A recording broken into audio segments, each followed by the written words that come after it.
168 laps to go in the Sharpie 500 NASCAR on TNT from Thunder Valley, Bristol Motor Speedway in northeastern Tennessee. It's a Jeff Gordon night right now. It was a Rusty Wallace night earlier. Gordon has overtaken him. Wallace has slipped back to 6th position. Check this out, Jeff Gordon, the last 4 races. Pocono, 45-point lead. Indianapolis, 160-point lead. Watkins Glen, 194-point lead. And after Michigan, 298 points.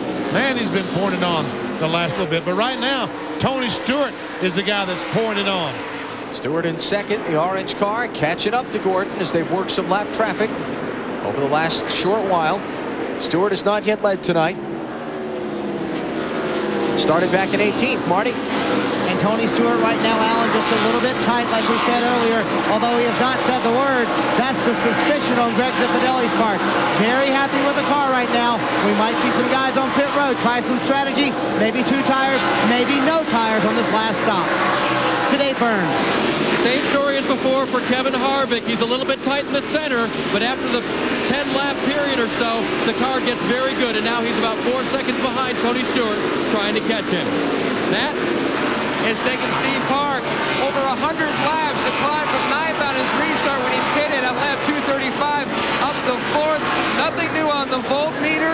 Park has not said anything about the handling of his race car. Jimmy Spencer was a little bit loose when he pitted.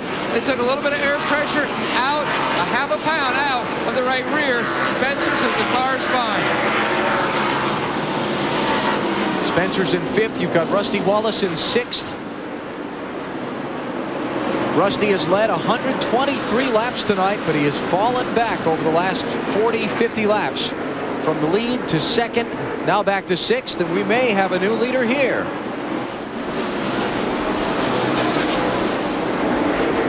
As far as back, as much as Tony Stewart has gained on Jeff Gordon, you would think that he is clearly much faster and should be able to pass. But he's probably only be able to pass if Jeff Gordon wants him to pass. Remember the race for 4th on the final lap here in March when Jeff used the old chrome horn. That front bumper to get Stewart out of his way to grab that position.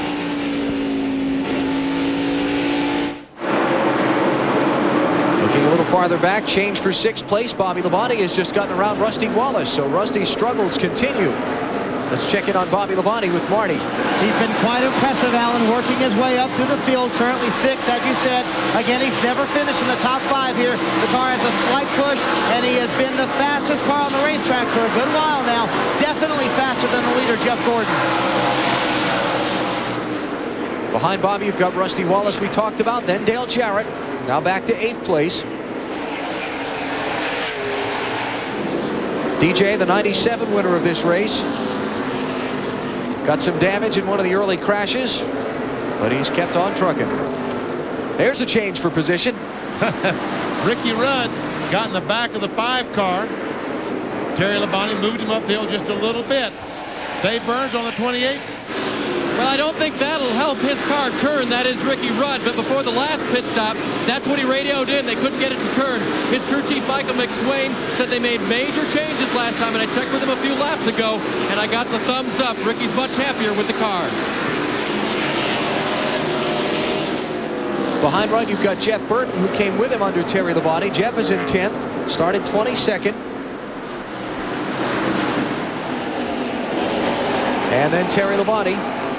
Talked about Terry a little bit earlier in the night, but he continues to hang in there, Marty, on the lead lap. Yeah, he's fallen back to 11th. The car has been very consistent tonight, Alan, and very good. I just talked to crew chief Gary Gehart, and he said the key tonight is that we have to be there at the end. Up front, he's talking about this team may try some strategy with 2 tires on the last stop. Today Burns. Marty Elliott Sadler's gotten beaten up a little here tonight, but the car continues to run well. He just got by Terry Labonte.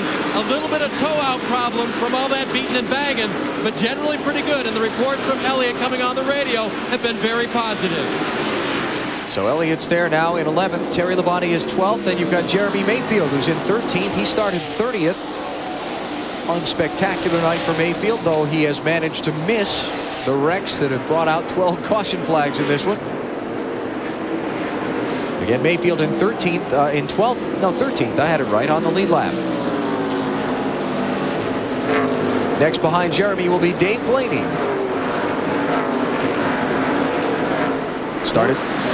Benny started 28th. He's up to 14th.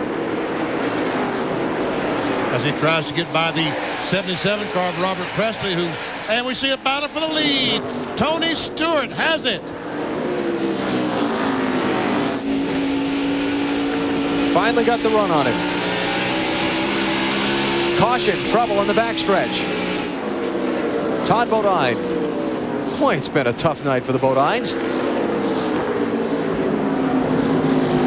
What happened? That was Todd asking what happened. See Brett Bodine and Kenny Schrader all racing back to the start-finish line, passing the leader.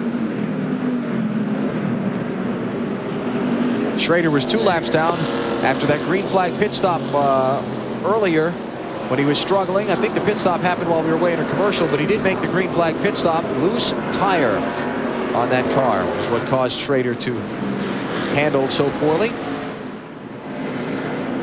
All right, these cars can make it the rest of the way, I would think. So I think we'll see them all on pit road, changing 4 tires and making all the adjustments. Guys, you better get what you want because this might be your last chance. 146 laps to go as they come onto pit lane. Marty. Tony Stewart tighten the center. They're going to take 1 pound out of the right front, go up on the track bar 1 round. Brake problems are not a problem any longer for Tony Stewart. He wants 1 ice pack in the car. The car very good, especially on the longer runs for Tony Stewart as they put the left side tires on now to Dave Burns. Middle of your screen, Jeff Gordon. Minor adjustment on the car. A Gatorade in the window for him. Kevin Harvick as well, 4 tires, and he gets beat by Tony Stewart right at the line. Let's go to Matt. Steve Park is already in his pit stop. Says the car is a tick tight. They made a chassis adjustment, 1 round down on the right rear. They can go on the left side. They also gave him a bottle of water and an ice pack because remember, he did turn the fans off except for the rear end gear fan because of the voltage meter. And man, Steve Park, who was running about 4th spot, is going to go all the way back to about 10th place because of that backstretch pit stall. Taking a beating. When you don't qualify in those top 21 spots here, you are at a disadvantage. So just after Tony Stewart worked and finally got the lead away from Jeff Gordon, Gordon gets it back on the exchange of pit stops. Bill? Rusty Wallace was in, Allen, took 4 tires, took that pound of air pressure out of the right front that we talked about. He said that's all he wanted. 1 pound out of the right front. Let's see if 1 pound makes that big a difference and gets him to victory lane. Outstanding stop for these guys, by the way. Rusty out in 4th position behind Jeff Gordon, Tony Stewart, and Kevin Harvick. You're watching NASCAR on TNT. If my motor's running right, we might lose control tonight. So please, let it roll tonight.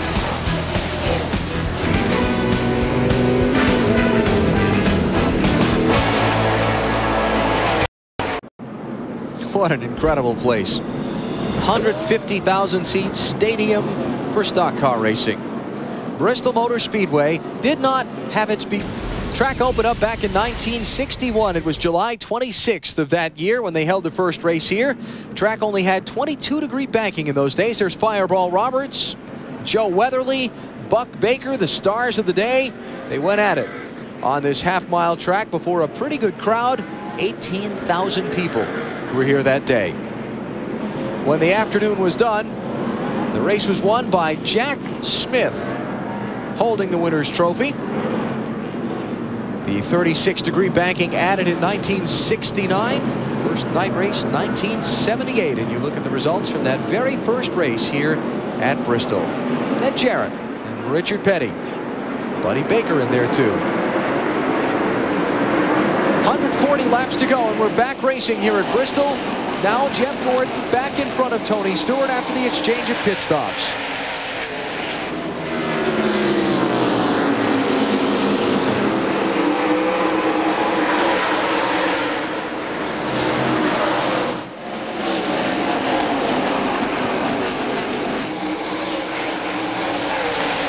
big loser on the pit stop, Steve Park, because of being on that backstretch pit road. And we got problems. Joe Nemechek in the inside wall hard on the backstretch. Caution flag is out. 14th one of the race. Nemechek 23rd position. By the way, the record for the most caution flags in a race here at Bristol is 20. That has happened on 2 different occasions. So we've got a little mayhem to go if we're going to get that one tonight. I thought we were a shoo-in the way this thing started. First 100 laps of this race, we had 5 cautions and then another 4 more before we got to lap 150. Let's go to Bill Weber. Well, Alan, Ken Schrader and the M&M's team have worked so hard this year trying to find racing success. He was having one of his best runs of the season, and you can see why he didn't like this set of tires. It wasn't the tire. It's just unfortunate that these lug nuts had worked their way loose, and you can see they are out of round. That makes the wheel vibrate. That makes you think it's either going down. Obviously, you feel the bad vibration. So unfortunate for them. The Bristol Bug bit Schrader and the M&M's bunch, one of their best runs of the season. This team has worked extremely hard all year, and they will be back. But tonight, they got bit by a bad case of lug nuts there. And they're 2 laps down in 21st position. Bill, here's what happened to bring out this most recent caution. Nemechek, Terry Labonte of the 5 car gets in the back of Nemechek off turn 2. Right front, right rear.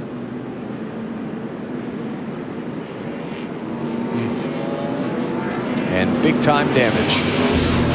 So we'll take a break while we're under the caution here at Bristol. 36 laps to go.